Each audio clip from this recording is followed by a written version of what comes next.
Welcome to another special edition of the Ninja Tune podcast with our guest Sarathy Korwar, interviewed by Throwing Shade, who was a previous guest on the show.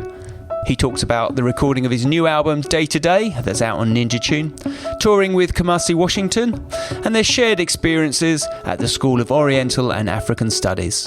We also hear just some of the music that has influenced him over the years. After that, we turn our attention to some of the new releases coming out on the Ninja Tune family of labels, with tracks by Romare, The Invisible, remixed by Floating Points, Thundercat, Machinedrum, and Roots Manuva, remixed by Pinch. So stay tuned for that.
Welcome to the Ninja Tune podcast. I'm Nabihah, otherwise known as Throwing Shade, and today I'm going to be chatting to Sarathy Korwar, who's just released his debut album on Ninja Tune. Hello.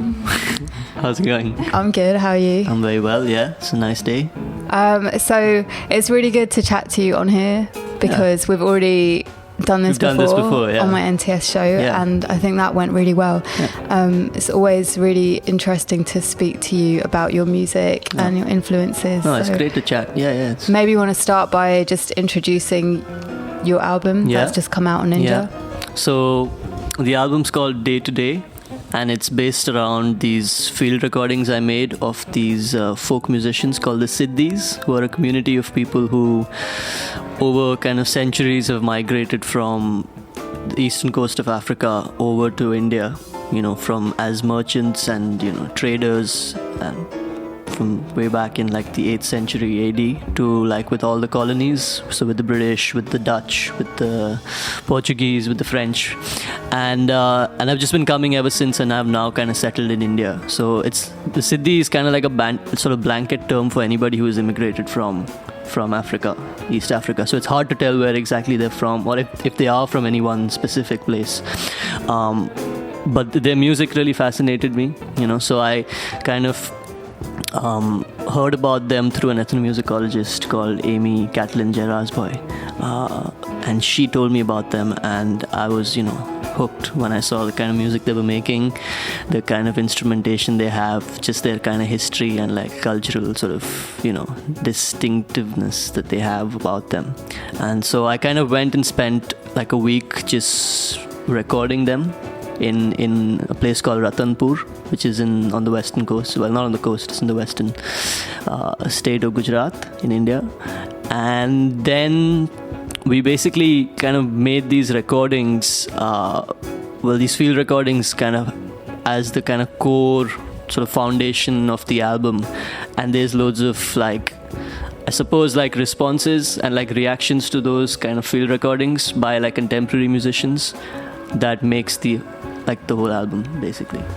And when you went out to record the musicians in their homes in India. Were you already planning to write an album? So was this part of the project? Or it was part of the project, but it was a very rough idea in my mind. I just thought I'd want to spend time with these guys and then see what happens, basically. I had no idea what kind of music I'll end up with after the first week with them.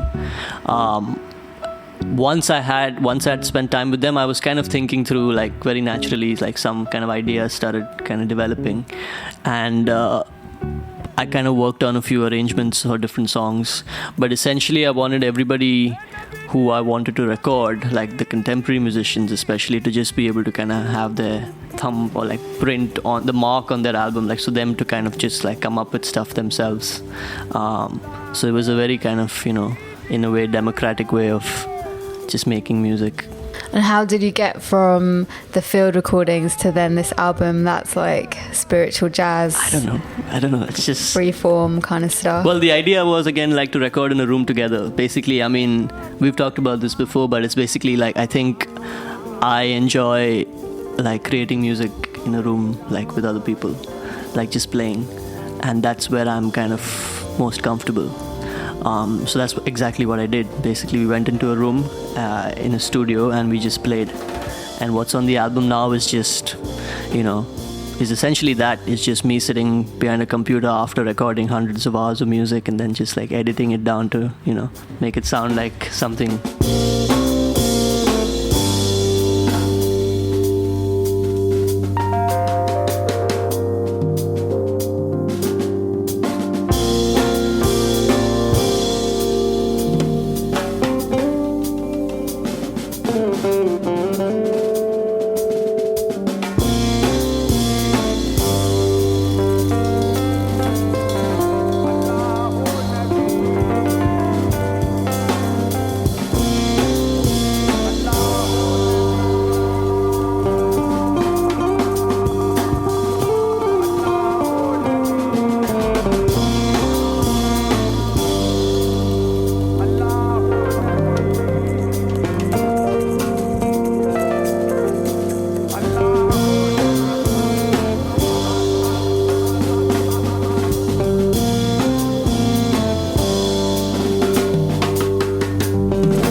So was it mostly improvisation? Yeah, it was all improvised. And I mean, we kind of worked on a few rough structures, but a lot of it is quite improvised. And we kind of worked on things that just came on the day. I mean, the whole album was recorded over 4 days, like in the studio. We just boom, done.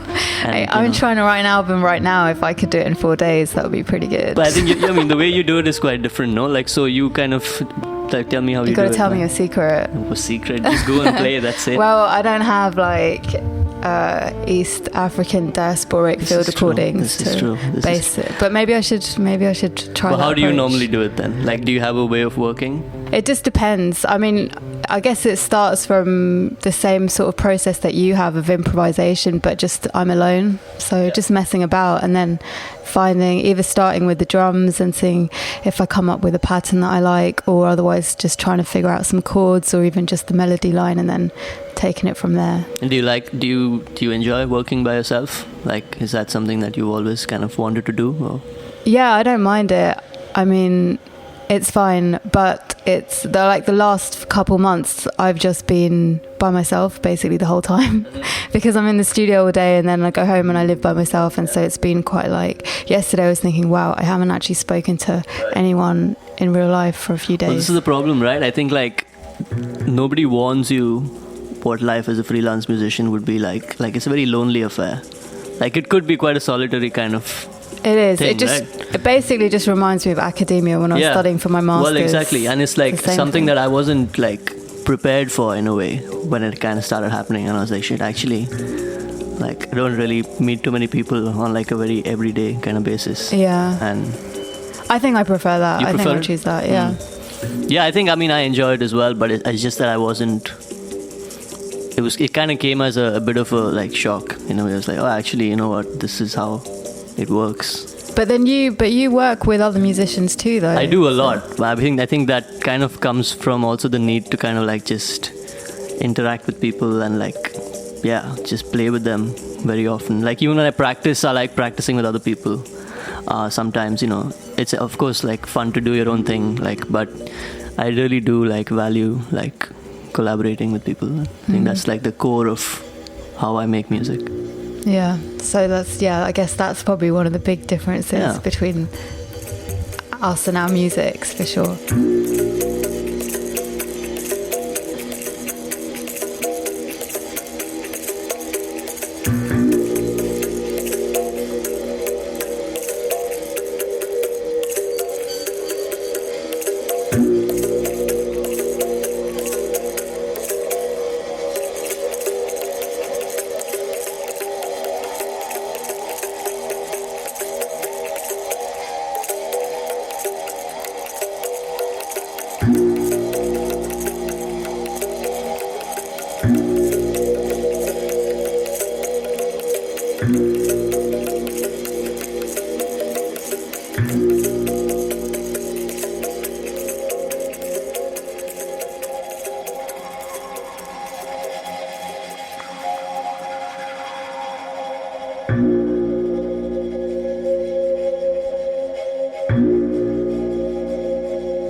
I just want to ask you a few more questions about the album.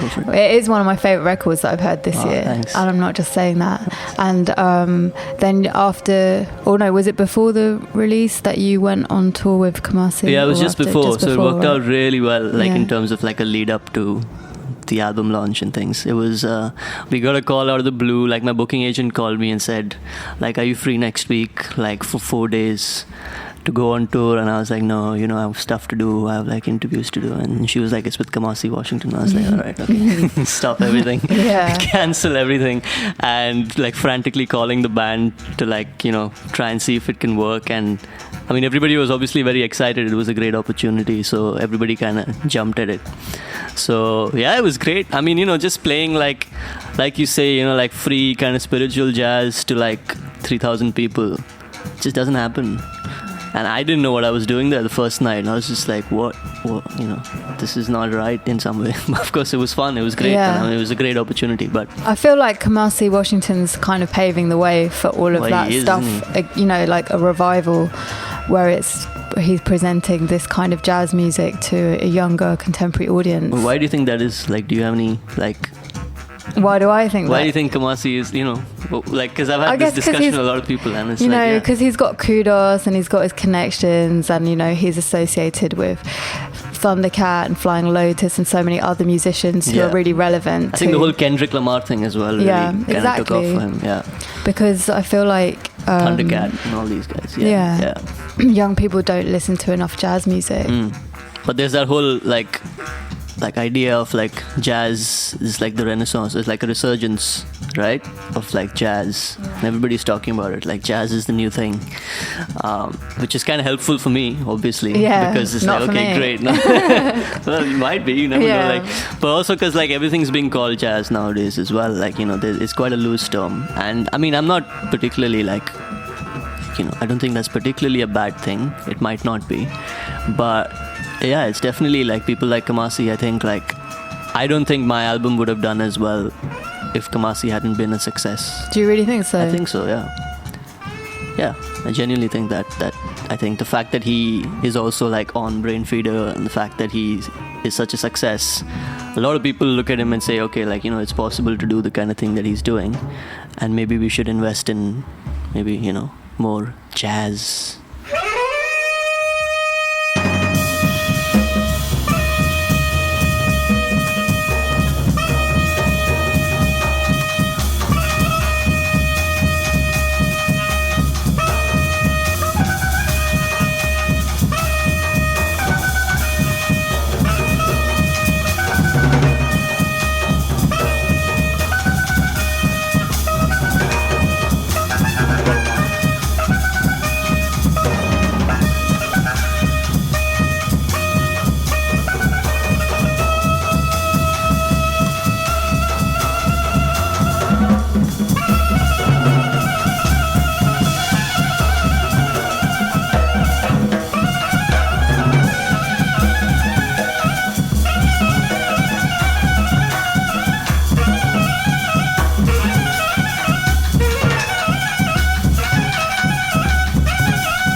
What does it feel like to be a jazz musician in London right now?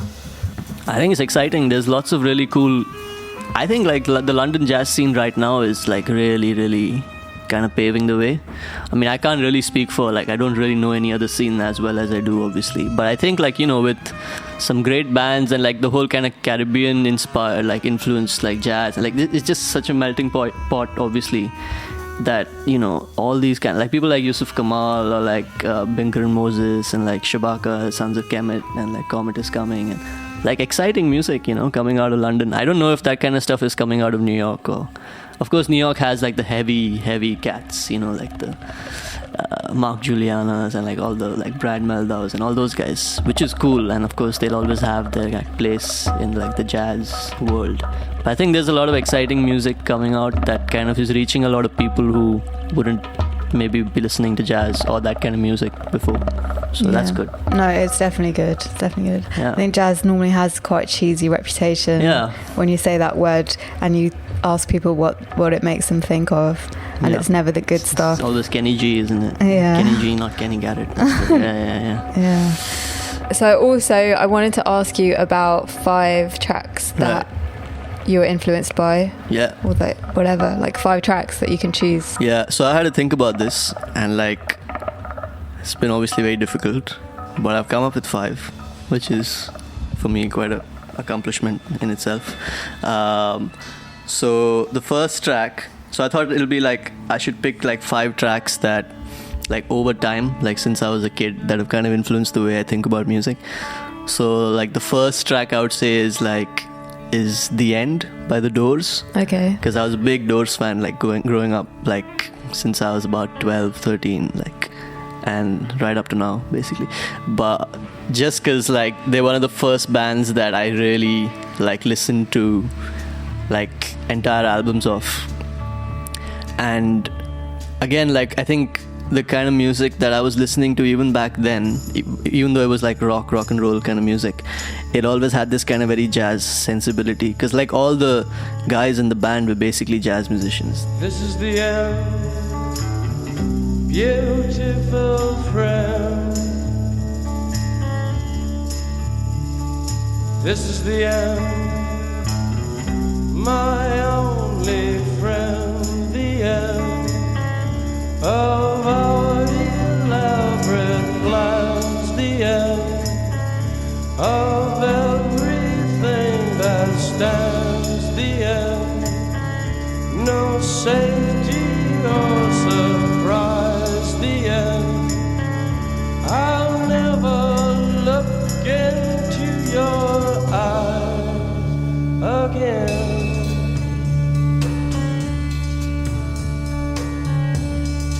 Can you picture what will be so limitless and free, desperately in need of some stranger's hand in a desperate land?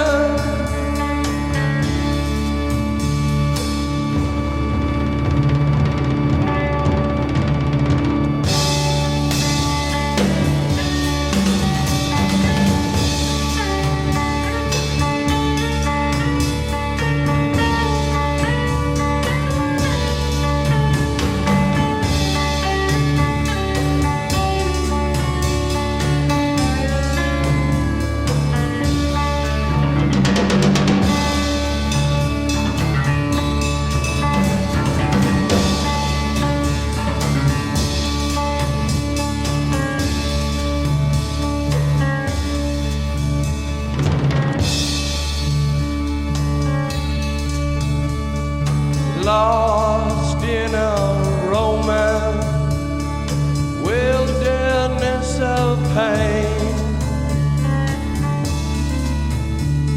and all the children are insane.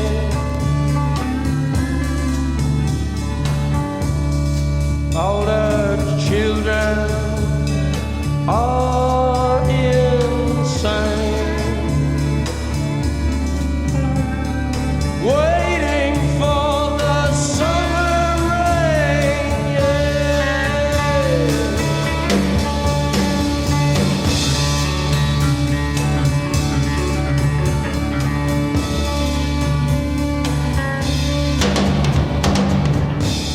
yeah, so the Doors were like a big like very formative band for me, like in the way I was listening to music. And like the end is one of those songs, man, like it's like what, 11 minutes long, 12 minutes long, and like for a band to do that, and just the way it's kind of structured and like musically as well as like its kind of narrative structure is so unique.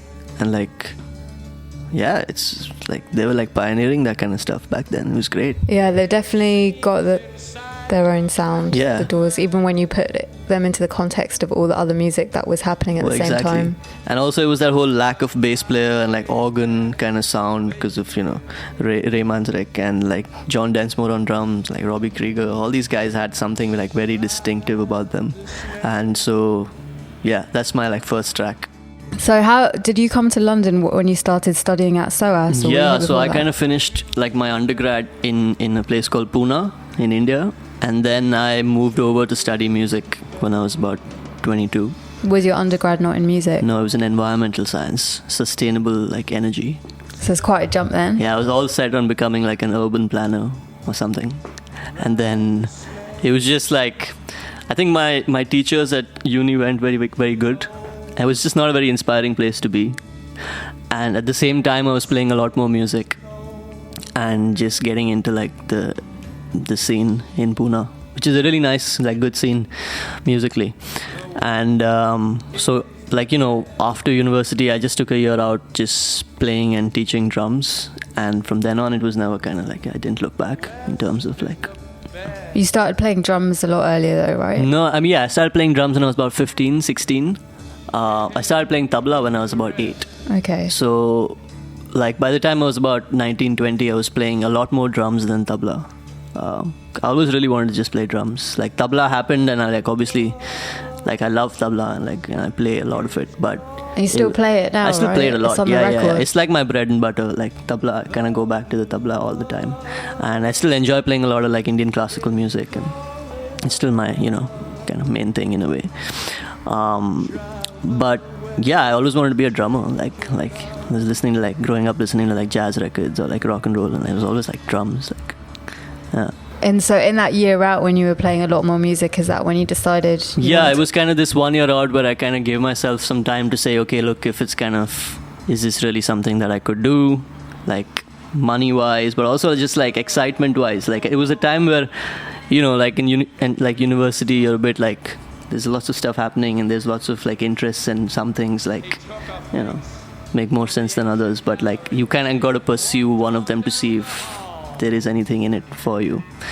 And so yeah, once I took that year out, it was just like, you know, there's no looking back from then. Like it was just like, yeah. And how was your time at SOAS? And I guess if anyone's wondering, SOAS stands for the School of Oriental and African Studies, which is one of the colleges in the University of London. Yeah. And so that's that kind of shared connection that we have, right? So you went there. When did you go there? I went there for my undergrad, and I was there from 2006 to 2009. Right. So I was there 2011 to 12. Like, so I just did my master's there. Okay. So yeah. So we just missed each other by a few years. Yeah. But I guess probably nothing much had changed in the music department. No, I bet it's exactly the same. Yeah. But yeah, it was great. So I went to music school before I went to SOAS, like for a couple of years here in London. And that was very different. That was like a contemporary music school. So it was very much like, you know, just like all about practice and like getting the right kind of technique and like chops and, you know, heavily playing a lot of jazz at the time. And then SOAS was like a breath of fresh air because it was so like multicultural and so open in terms of the kind of exposure I was getting at SOAS and the kind of people I was meeting, the kind of discussions we were having, the kind of classes I was taking. So like we both did ethnomusicology, didn't we? Like I did kind of performance in ethnomusicology. What did you do? Mine was just ethnomusicology. I actually studied joint honours, so I did history and ethnomusicology. Yeah. So what was your experience with SOAS like? Yeah, it was amazing. I love SOAS. And I wish I'd done my undergrad there because I feel like SOAS would have been a lot more fun as like an undergrad student than as a master's student. Yeah, the master's students are always a lot more serious. Yeah, and it was just, I spent a lot of time in the library.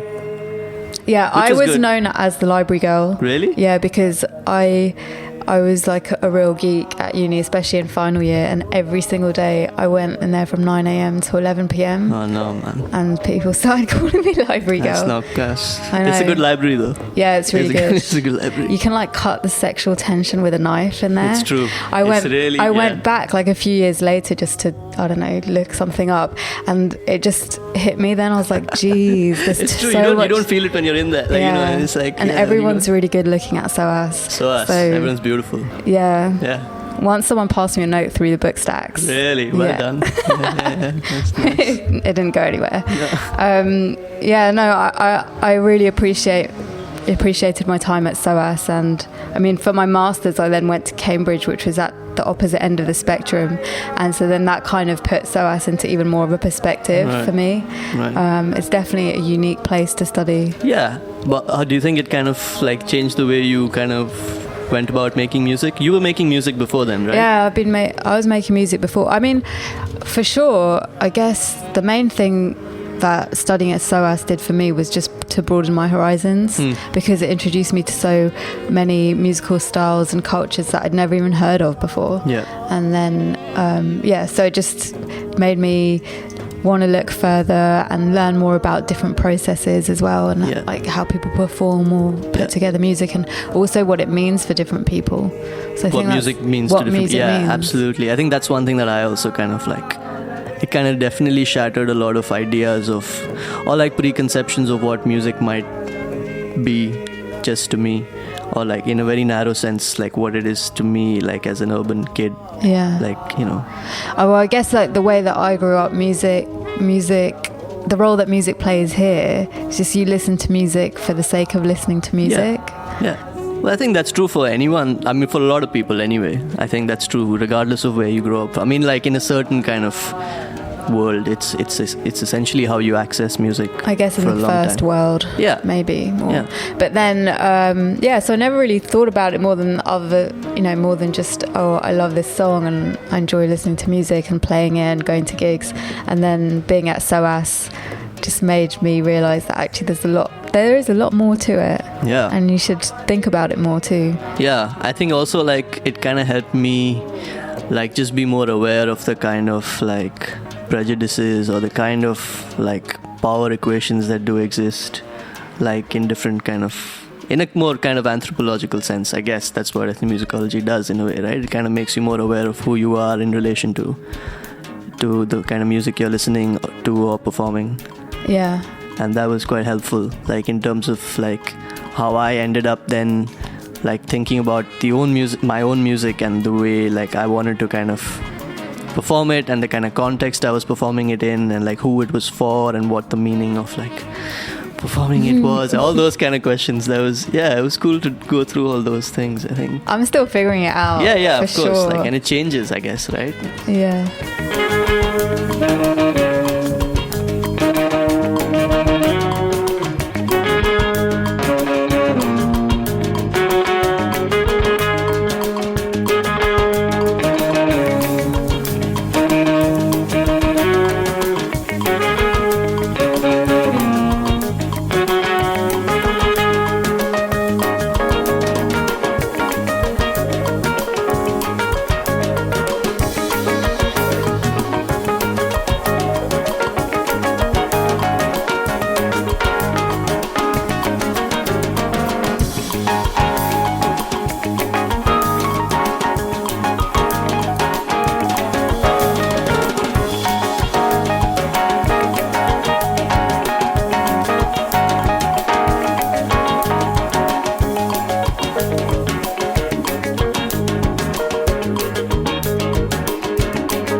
what's your second track? Okay, so like the second track is, do you know this band called Dawn of Midi?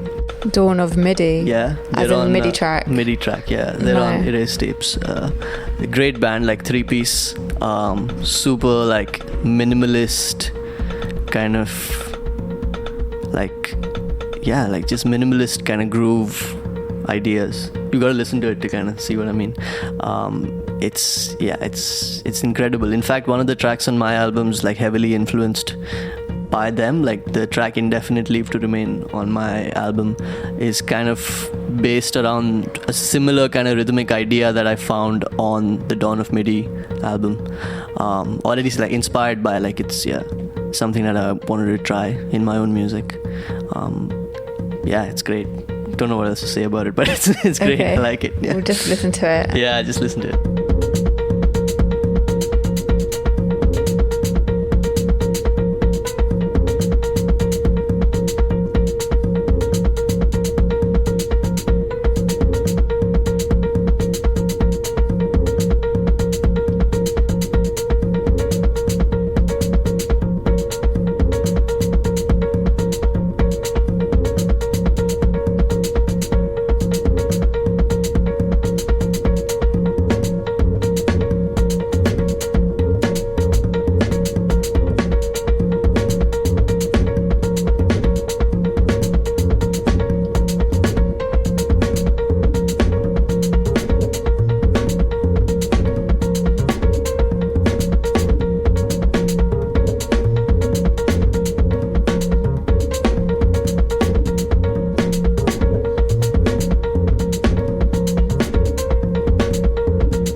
After you finished studying, did you just figure out that you just wanted to stay in London? Well, yeah, that was the plan. Like, I wanted to stay in London and just play for a bit. I did consider doing a PhD, but then no, it just wasn't. I mean, I would do a PhD, but it's like I really just enjoy playing. Like, if somebody gave me the option to like just be playing music full time, I would not turn it down. Like, yeah, no. So it was way. always this thing like, oh, maybe I should do a PhD because, you know, maybe like the performance stuff will dry up. So there was, besides, if you were talking about feeling isolated, doing a PhD would make it way worse. I need therapy. That's what I realised when I was doing my MPhil, because I was kind of on the same path and thinking, oh, well, I'll do this. It's like, you know, on the way to a PhD. Yeah, but also everyone expects you to, right? If you're doing an MPhil, it's like everybody just kind of assumes, well, that's what she's going to do. Yeah, but no way. No.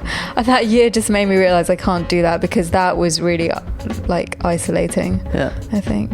I mean, it was cool. It was cool to just delve into one subject so deeply and be surrounded by all the resources you need, and you know, like great. And what was the MPhil in though?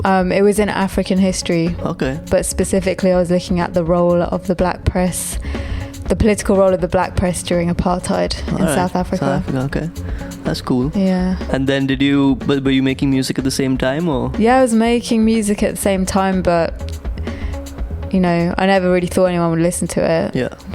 I've been making music, I guess, since I was about 15 or 16 and stuff, and then things just took a weird turn for me too, because I was planning to be a lawyer. Okay. Barrister.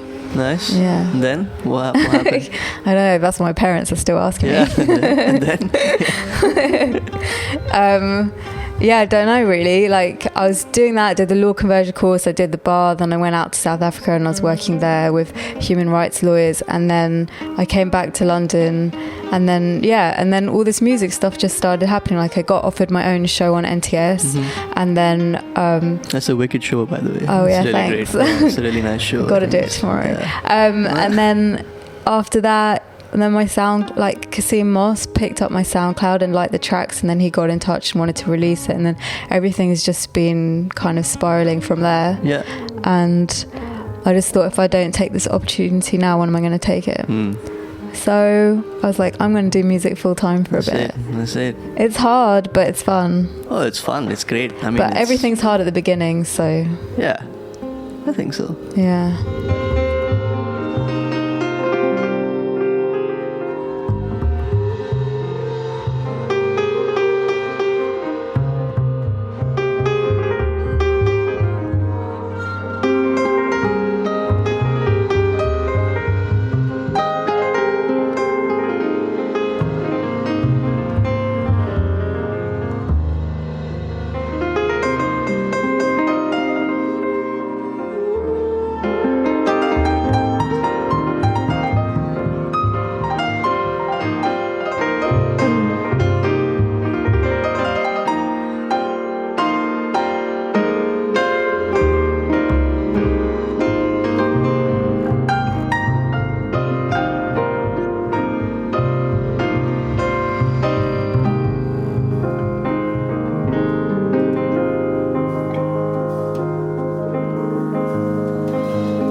What's your third track that you've chosen? So the third track is by this guy called Jaimeo Brown, who's this drummer and like composer who had this like amazing album called Transcendence back in 2013, and it just completely blew my mind. It was like, it's basically an album that's based around like this one choir of gospel musicians I think from Alabama, I'm not sure entirely, but the G's band community, yeah.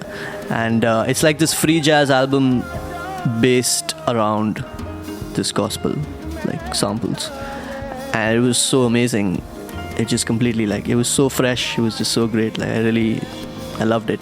And that kind of inspired me to think about like doing a similar album in terms of like basing it around like music that I really like, you know, like value, like admire. And so that's how I kind of, in a way, that album was like very, very influential in the way I started thinking about how I should work with samples and with the Siddhi musicians. And so it kind of, yeah, you can definitely hear like his stuff, you know, influencing my work a lot. You make me want to listen to that album now. It's a great album. Really, really great. Everything is moving by the power of God. Everything is moving by the power of God. Everything moving by the power of God. Everything moving by the power of God. I wrote this morning by the power of God. I wrote this morning by the power of God. I wrote this morning by the power of God. Everything moving by the power of God. I got the Holy Ghost by the power of God. I got the Holy Ghost by the power of God. I got the Holy Ghost by the power of God. Everything moving by the power of God. Now I can sing and shout by the power of God. I can sing and shout by the power of God. I can sing and shout by the power of God. Everything moving by the power of God. Lord, and I'm moving by the power. Lord, I'm moving by the power. I'm moving by the power. I'm moving by the power. Lord, I'm moving. Lord, I'm moving by the power. Sometimes I don't. Lord, I'm moving by the power. Lord, I'm moving. Lord, I'm moving by the power. Lord, I'm moving by the power. You're turning to me. God, the love of Jesus. God, yes, I'm moving by the power. Lord, I'm moving by the power. Lord, I'm moving by the power. Lord, I'm moving by the power. Yes, I'm moving by the power. I'm moving by the power. I'm moving by the power. God, the love of Jesus. God, Lord, I'm moving. Lord, I'm moving. Lord, I'm moving by the power. I'm moving by the power. I'm moving by the power. I'm higher. I'm moving by the power. I'm moving by the power. I'm moving on, y'all. I'm moving by the power. I'm moving by the power. I'm moving by the power. I'm moving by the power. I'm moving by the power. I can walk moving by the power. Moving by the power. I'm moving by the power. God, the love I'm moving by the power. I'm moving by the power. Lord, I'm moving by the power. I'm moving by the power. Lord, I'm moving by the power. Lord, I'm moving by the power. Lord, I'm moving by the power. Lord, I'm moving by the power. God, the love of Jesus. God, the love of Jesus. I'm moving by the power. Lord, I'm moving by the power. I'm moving by the power. I can love better. I can talk better. Are your parents cool with it? Yeah, they're both really cool with it, I think. I mean, they've always been quite cool with it. They both sing, like, kind of semi-professionally. So they were always kind of very encouraging. And they've always just said they've not really meddled in anything, to the point where sometimes I need to ask their opinion on things. Like they just kind of have this very laid back attitude. Really? Yeah, it's amazing. That's quite unusual for Asian parents. Yeah, it is. And I mean everybody kind of is really surprised when I say that, but you should, they're amazing. That really helped. I mean, what can I say? Yeah. My parents are coming around to it. No, they're coming around. They're cool with it now, but I think they won't be totally cool with it until I actually make loads of money from it. Right. Because have you broken it to them that might take a while? Yeah, well, it might take a while, but it's got to happen. Yeah. It's gonna happen. Yeah. It's gonna happen. Yeah. I have to do it. I want to live in the Barbican, and I want a Ferrari. So all right. Well, that's like the ultimate dream. List. Yeah. I don't know if that will happen. That's cool. But on that, so you're making another album. You're kind of currently. Yeah, I'm trying to work on music for an album, and it's amazing to be able to do that. I've just moved into a new music studio, so I can just focus 100%. And it just kind of reminds me of just being back at the library again. Do you know what I mean? Like quite it is a bit strict like that, regime. Isn't it? Yeah. I'm making sure I just get in there all day, every day, and just work. But the thing is, with something creative, it's like you can do 10 hours work and nothing comes out of it. But then you kind of have to go through that beautiful struggle, and then you get to that one kind of like moment of epiphany where you get a good idea, and then you can just make a track. Yeah, it's about breaking through that kind of barrier, isn't it? Like I think like it's very hard to kind of keep playing when you feel like it's not going anywhere, and like your initial kind of instinct is to just stop playing. Exactly. And just like take a break. But sometimes like you just have to keep going. Yeah, and then when you stop caring a little bit, it kind of comes sometimes also. I think I need to care less. But it's just difficult. I mean, the other day my dad was telling me, he's like, you just need to make optimistic music that makes people feel happy. But then everything that I'm thinking about right now is so depressing, because 2016 is the worst year so far. It's been pretty bad. In terms of world events. Yeah. So I just feel like I don't know, making depressing music. But I guess it can still be optimistic. Yeah, but do you go into like, when you're thinking about making music, do you think about like themes and stuff, or do you think about like... Not always, but sometimes, yeah. Yeah? See, I always kind of find it a bit weird, like to think about like themes like that. Yeah. Purely because like I kind of feel like when you're listening to songs, like your emotional response should probably be more like complex than like any one kind of theme that you might be thinking about, you know. And like the songs that I really love, or like the kind of music that like really makes an impact on me, is stuff that is difficult to kind of articulate like in any kind of words or in any kind of emotion, really, in like one emotion. So like trying to make music, I find it difficult, like trying to make music with something in mind, like a theme in mind, in sense, because it surely has to be like more complex than that in a way. So what's your fourth track? Fourth track is by this person called Ustad Rashid Khan, who's a Indian classical singer, Hindustani singer, is a very famous singer, and he's singing this composition in Rag Bahar, which is Bahar means outside, and it's kind of like a springtime. Is it morning or evening? Well, it depends. I mean, it's more like got to do with it's more a seasonal thing than a day and night thing. So Rag Bahar is that. I picked this song because it's just one of my favorite like compositions, or kind of renditions of Bahar that I enjoy. I really like his voice. Could have picked a lot. I mean, could have picked from a lot of different singers, but I just wanted to have one Indian classical song in there because it's such a huge influence on the way I work, and it's just, I still listen to a lot of it, you know. Like if you go through my Spotify playlist, a lot of it is just Indian classical music. So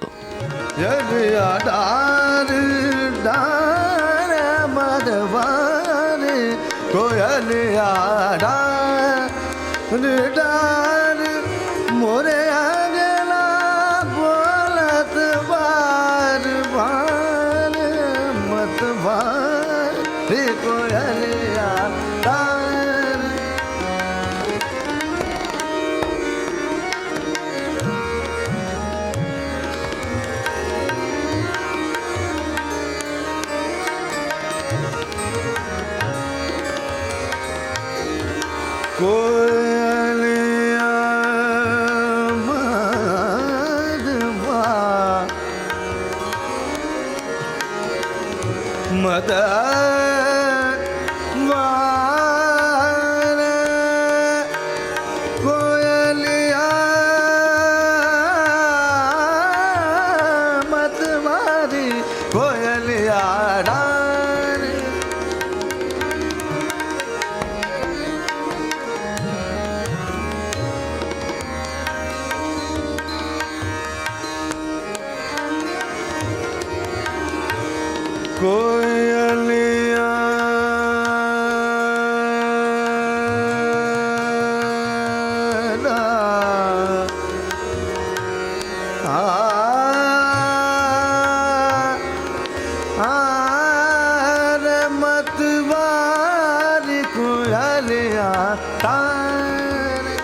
How do you feel about working with samples in general anyway? Is it something you do a lot? Yeah, I mean, it's far more interesting because then I don't need to write a lot of music.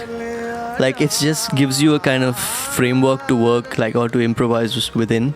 So the samples just give you a certain, like, melodic or, like, rhythmic framework, or, like, you know, because you're hearing things and then you're playing your reactions to that. And so automatically there's already, like, everybody's locking into those ideas.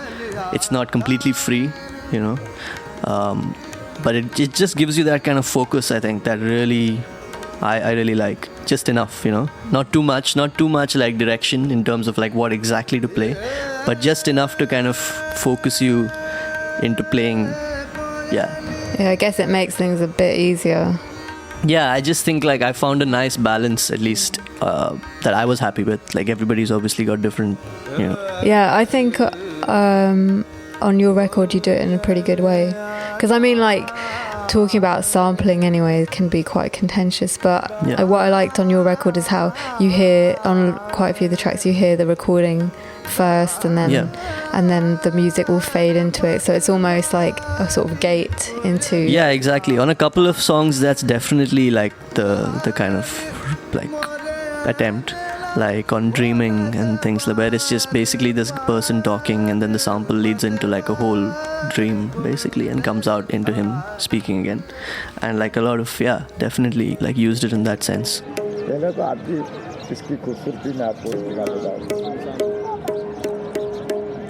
ये कितना प्यारी चीज़ है, भले एक तार का है लेकिन कितनी प्यारी चीज़ है। पहले तो आपको इसकी खूबसूरती में दिखा दें।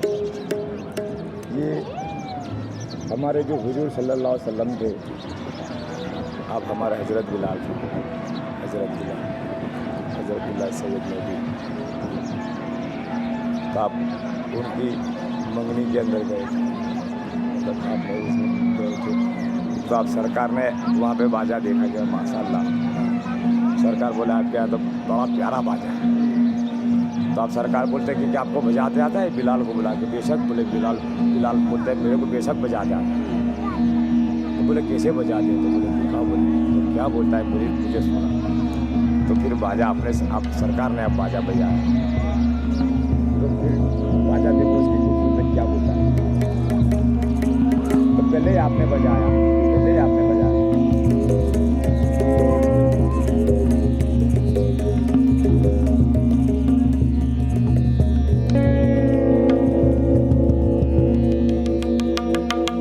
Do you think you'll carry on making music with like an explicit reference to your heritage of Indian music? I mean, I'm not going to try to, but I think it's going to happen, like, because it's there, and like a lot of what I do comes from that kind of tradition of making music. So yeah, I mean, I don't think I'm going to explicitly try and do that, but it's going to be there in some way or the other. Do you use the same techniques? Because obviously, like, Indian classical music is all an oral technique. There's no sheet music, and you just learn the scales, and then you... I don't like... Yeah, we don't use sheet music at all. I ban the whole band from using paper, like sheets on stage. Really? Not allowed to use. Why did he... Well, because you need to be able to look at other people and like react to what's happening there instead of staring at a piece of paper. It's just not. Did they put up a fight or not? No, most of them get it, most of them are quite happy as well, because like having a piece of paper on stage also, then, well, you can't really make a mistake then, because it's there, like you're under pressure to get things right. Like if you don't play it right, then you're like, oh, he hasn't written it right, or he or she hasn't read it right. So if you take it out of the way, you just play. I think there's less pressure. It definitely creates a barrier. Yeah. Doesn't it? I guess the modern day version of that would be the laptop. Well, maybe, but not necessarily. It depends how you use the laptop. Yeah. But I think like I see a lot of jazz musicians playing like with like iPads now, like on their stands and like reading. Really? Yeah, it's fine. I mean, it depends what you're trying to do, I guess. Like my whole thing is that when you're performing, you should just be trying to like find those moments of spontaneity with each other or like whatever, and connecting. Yeah, and pieces of paper, like any information that's there staring you in the face is only going to come in the way, I think. Okay, so we've done 4 tracks now. Done 4. What's the 5th and final one? Oh, like okay, the final track is a track called Open by the Necks. Do you know the Necks? This band, they're like a 3-piece Australian band. Are they new or old? They've been going since I think 1987. So yeah, old, I guess. They're amazing. They're incredible. They're like a mix of like Brian Eno, come like free improvisation, like in a very jazz sense of the word. They're incredible. Their songs last like 45 minutes or like an hour long. Sounds like Indian music. Yeah. I'm all for like long pieces of music, like in general, like and they're incredible because they just have such a great understanding of each other and the way they like develop songs. Like it's kind of like ambient music, but it's played by, what I enjoy about it is it's being played by 3 human beings, like, and it changes every time, as opposed to maybe like Brian Eno, who's great as well, but it's more electronic music in a sense. So they're incredible. I saw them at Cafe Auto it was last year actually, at the London Jazz Festival, with Evan Parker. Do you know Evan Parker? Yeah. And it was just like one of the best gigs I'd ever seen. Like, it just blew my mind. What do they play? They just played 2 songs. 2 songs. 45 minutes what each. instruments do they play on? It's like a very traditional setup. So it's drums, piano, and bass, acoustic bass. So it's like a jazz trio, but then it doesn't sound anything like a jazz trio. Like, so it's incredible. And like, yeah, it's really inspiring to kind of see the kind of choices they're making, like in a very like spontaneous way. Like, I read this article with the drummer who's saying like he tries not to be clever when he's playing. Like, he tries not to like put in like too many like virtuosic ideas or like technical ideas when he's trying to play, and he tries to just kind of focus on just being there in the moment. And it's the same thing, I think ultimately, like the more I talk about it to people and like think about it, it's that idea of surrender, right, in your music. This idea of like complete like giving in to letting your body or like your music kind of take over. And that's what kind of attracts me anyway to like a lot of spiritual music, like whether it's folk music or whether it's in jazz or in classical music or whatever. And I think that's the reason why I like folk music so much, or like I gravitate towards like working with folk music, because it has that idea. It's more easy to kind of delve into that world of like complete devotion, and sometimes it's like deeply religious, but sometimes it isn't. But either way,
like with your Siddhi musicians that you were recording, I guess it's both, isn't it? Obviously it's folk music, but then a lot of them are Sufis. Yeah, they're deeply like religious people. All their songs are about the Baba Gaur, who's, you know, their patron Sufi saint, and that's, you know, that's just the way it is for them. It's great, like, yeah. And there's definitely something about Sufi music, I find, at least anyway, whenever I listen to it, whichever part of the world it comes from, that does have a very transcendental side to it. Yeah, I think that's the whole attempt for them also as performers. It's the act of performing, isn't it, rather than what they're actually creating.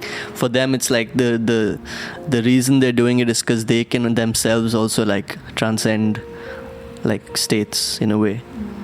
And like, yeah, I think it's more important, definitely more important what you're kind of, why you're playing than what you end up playing in a way. Like it'll be fine, whatever it comes out, but like the reason you're playing needs to be, you need to be sure why you're playing. I remember that one. It's terrible. Okay, I think we've had that's 5 tracks, and we've had a good chat. We had a good chat. So maybe we should just round it off now. Could do. Because otherwise we'll be here all day and no one's going to listen to like a 10-hour podcast. This is true. Yeah, but thanks so much for chatting to me. Thanks a lot for asking nice questions. And yeah, I'm sure we will talk again.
Sarathy Korwar, interviewed by Throwing Shade.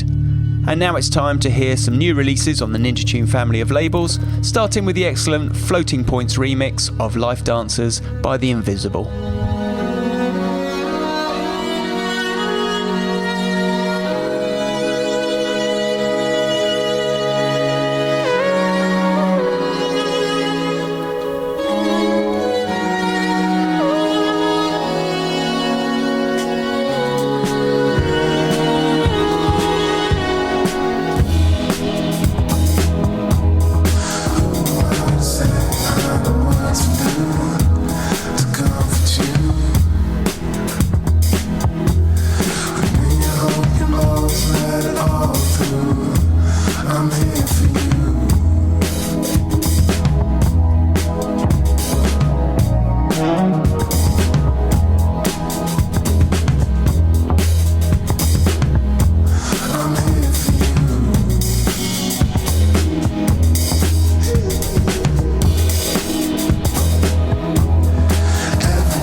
Was Life Dancers by The Invisible, remixed by Floating Points, which is out on Ninja Tune. Next up, it's the first single from Romare's forthcoming Love Songs Part 2 LP, and this track is titled Who Loves You?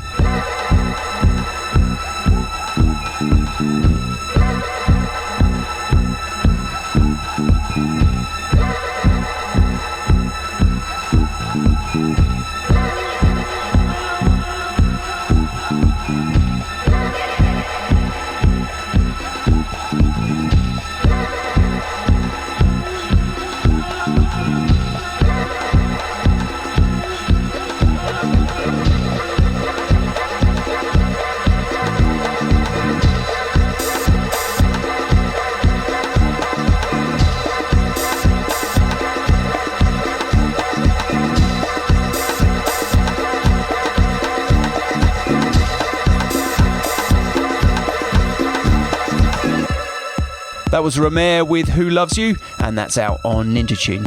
Now it's a turn of Brutes Manuva and the track Don't Breathe Out, remixed by Tectonic Bossman, Pinch.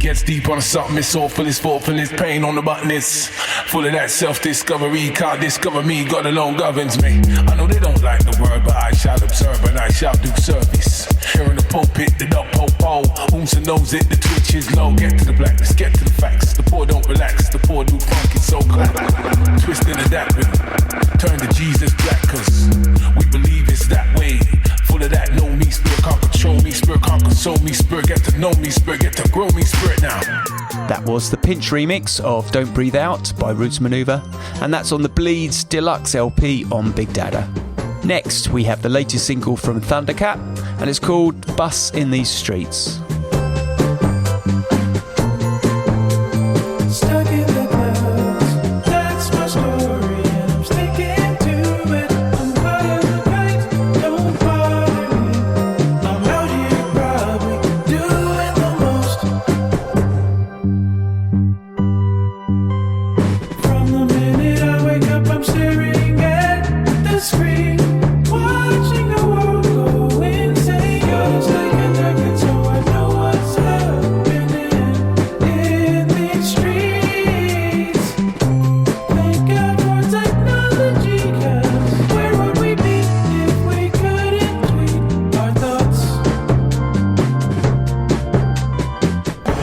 Was Thundercat with Bus in These Streets, a comedic ode to our dependence on technology, and that's out on Brain Feeder.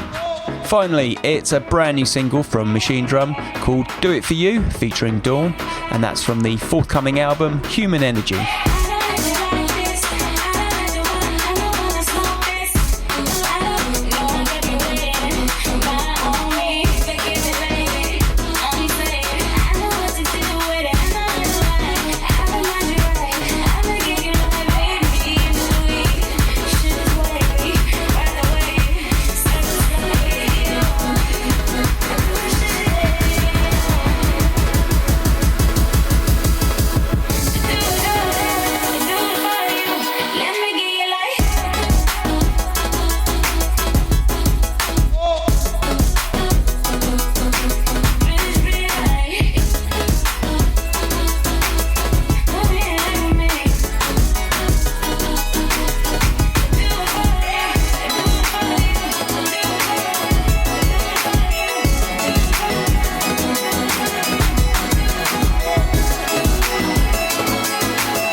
That was Machinedrum with Do It For You, featuring Dawn, from his next album, Human Energy, coming out on Ninja Tune.